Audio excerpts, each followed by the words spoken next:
Si Teh Rosa keluar sendirian gak bawa anaknya. Ibu! Itu si Pacil. Pacil. Kang Deddy yang baik. Saya harus pergi ke Jakarta. Pertama, saya ingin mengatakan bahwa film ini sangat personal buat saya karena ada banyak kesamaan juga dengan kisah hidup saya. Dan waktu saya mendapatkan dari Teh Anggia ya, telepon saya waktu itu menggarap menawarkan proyek ini dan saya menonton filmnya, saya langsung menerimanya. Tapi kemudian ada kendala sehingga kita tertunda dan kalau jodoh memang nggak kemana, akhirnya balik lagi ke saya. Nah, dan dalam proses itu rezeki ya Kang. Rezeki, ya. Nungguin jadwal pada proyek ya Kang. Ya, dan setelah itu saya mencoba untuk dengan Teh Anggia untuk mencari bentuk ya, maksudnya sesuai dengan karakter dari film Korea yang akan diadaptasi dalam bahasa Sunda di Sukabumi. Sehingga pemilihan pemain pun waktu itu saya betul-betul menginginkan yang betul-betul juga pasti berbahasa Sunda. Ada Kang Agus, Ringo, dan walaupun saya kecilnya di Skotlandia. Dan Boris ya kan. Keren. Kelihatan sih wibawa Skotlandianya ya. Gombong Indonesia belum lancar amat gitu. Oke. Nanti kita Kamu itulah. Banget tempuh ayo Scotland bisa. Betul. Scotland. Ya kehangatan yang ada dalam film itu tidak terlepas dari para pemain karena mereka juga memainkannya dengan penuh, saya rasa penuh kesungguhan yang luar biasa. Terima kasih kepada para pemain saya yang luar biasa ini. Pacil. Dialah penyemangatnya kita semua karena waktu kita udah ngantuk dia masih tetap on. Saya rasa cukup itu. baik Kang Benny, terima kasih banyak. Saya juga pemain. Supaya bisa bayar hutang saya. Jadi saya minta tolong titip Intan sama Akang.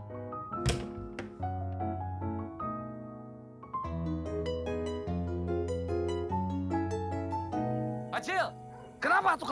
Saya Mas, itu saya. Di film ini saya larinya banyak banget itu. Boris dari filmnya udah turun berapa kilo ya? 10 kilo ada. Kamu tuh pakai yang aneh-aneh no? Astaga, ini wartawan semua loh.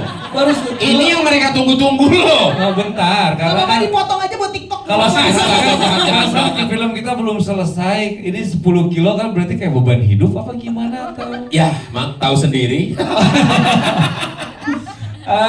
Iya, menyenangkannya adalah ini kan kerja saya kedua ya. Maksudnya menjadi sosok ayah yang kedua barengan sama Visinema dan selalu senang dengan karena saya memang ayah beneran. Saya tuh udah bapak-bapak pisan, bapak-bapak dan harus memerankan karakter ayah gitu ya. Karakter ayah saya tuh selalu menikmati gitu, selalu menikmati dalam perjalanannya seperti itu. Belum lagi ketemu sama Boris, kita baru pertama kali ya.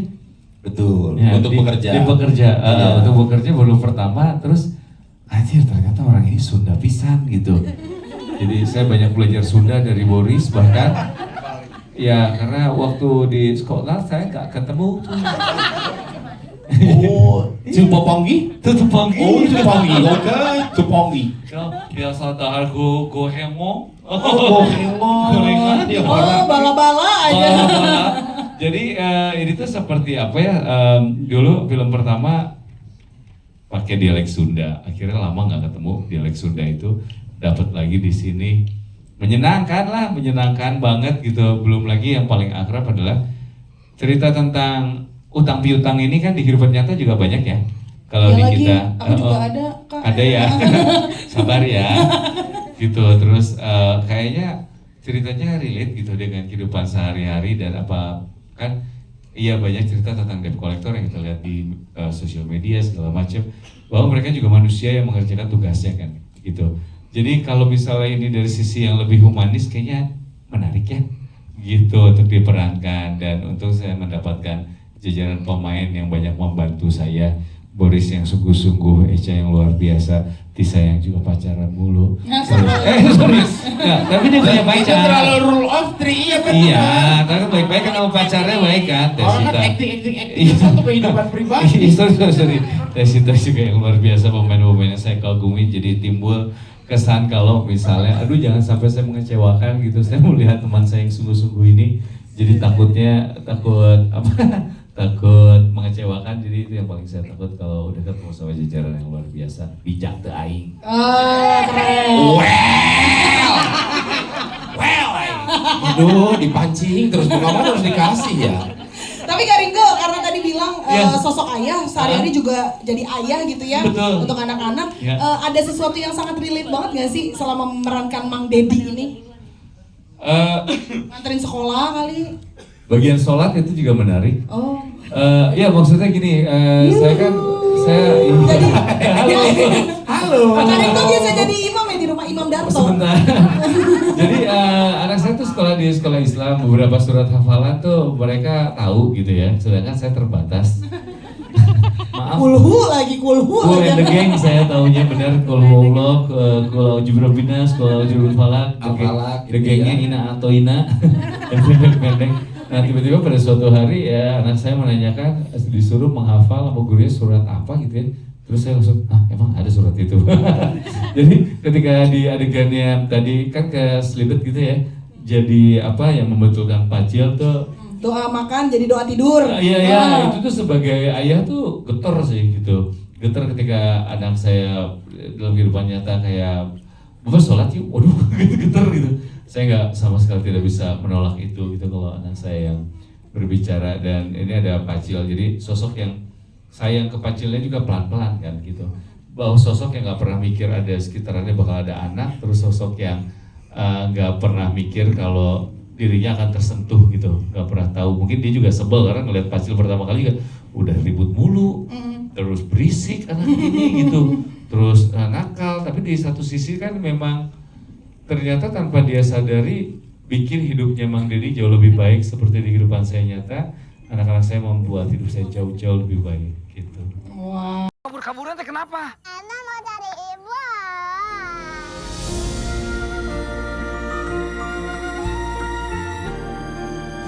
Kalian kenapa jadi pada baik sih? Sama Pacil. Dan akhirnya kemudian ya menjadi anthem kami lah, saya dan Pacil gitu, Rosa dan Pacil. Kemudian yang akhirnya lagu itu direkam ulang untuk original soundtrack itu saya kayak, ini serius, ini bawain lagunya Tegar Teh Ocha gitu. Lagunya kan susah ya Tis ya? Susah banget. Susah ya? Jujur susah sih. Jadi Pada gimana, saat nyanyi Tis? itu aku ngebayang lagi, aduh suara Teh Ocha lagi nih ya. Terus tiba-tiba berubah jadi suara aku sama Tangga Sita yang dimana juga penyanyi juga gitu. Jadi aku ngerasa ada pressure juga sih dalam membawakan lagu Tegar ini gitu. Tapi nggak nyangka ternyata hasilnya seru ya, kita berdua ya, enak ya. Benar. Terima kasih ya Teh Ocha udah mengizinkan. Terima kasih dong aku juga. Teh Ocha kalau yang nge-cover kami berdua izinin nggak? Kita juga pengen dong. Iya. Kalau penyanyi dulu sumbang, kalau ini sumbang suaranya ya. Makanya kita nggak diizinin untuk nge-cover lagu beliau, nggak dapat izin gitu. Nanti Pacil, bapak itu ayah kandung kamu. Belasan tahun kita teh besarin si Pacil. Tapi sama Akang dikasih ke orang sekarang. Udah nonton kan kemarin, terus pas nonton saya ngeliat Rosa tuh kayak, aduh ini perempuan kasihan banget gitu, kayaknya hidupnya udah mah ketemu sama suami yang meninggalkan utang gitu ya, terus dikejar-kejar, dia juga tidak punya kemampuan yang hakiki untuk mencari uang lebih banyak lagi gitu, ada anak juga. Jadi saya rasa Rosa ini adalah seorang perempuan yang tidak punya banyak pilihan gitu dalam hidupnya, dan kemudian ketika ada pilihan di depan mata yang mungkin bisa membuat dia lari mungkin dari kesulitan, dia ambil gitu sih kayaknya. Sayangnya mungkin keputusan itu untuk Rosa ya harus menitipkan anaknya ke Mang Dedi sama Mang Tatang gitu. Itu aja sih kayaknya. Oke, terima kasih banyak Teh Sita. Sama-sama. Yang pantas jadi bapaknya teh Akang.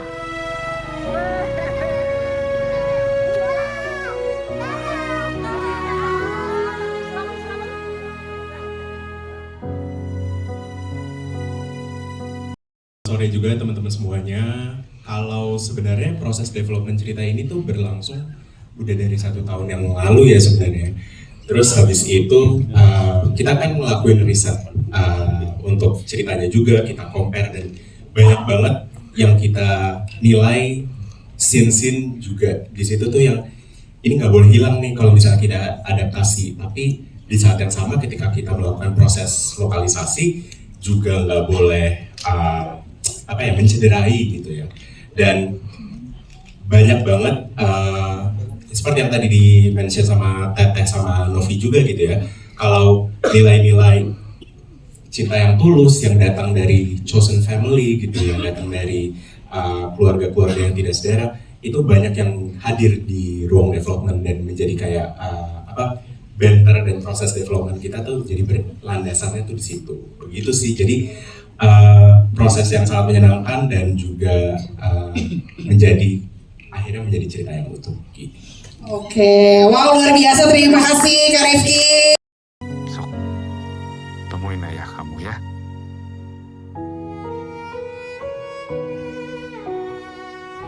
Orang kayak kita mah gak pantas lah jadi ayah. Panggil Aku Ayah, sebuah karya Benny Setiawan yang diadaptasi dari film Korea Selatan, Pon. Film Korea Selatannya bagus sekali, tetapi film ini lebih dari segi emosional. Karena apa? Karena dia dibuat dalam bahasa Sunda di Sukabumi, Bojong Soang tepatnya. Dan film ini saya memuji bisa membuat penonton tertawa sambil menangis. Inilah kelebihan sebuah film drama komedi dengan ensemble pemain yang semuanya bagus-bagus. Dan saya harapkan film ini bisa sukses ditonton oleh jutaan penonton di bioskop, serta saya nantikan sequel film ini. Sok, temuin ayah kamu ya.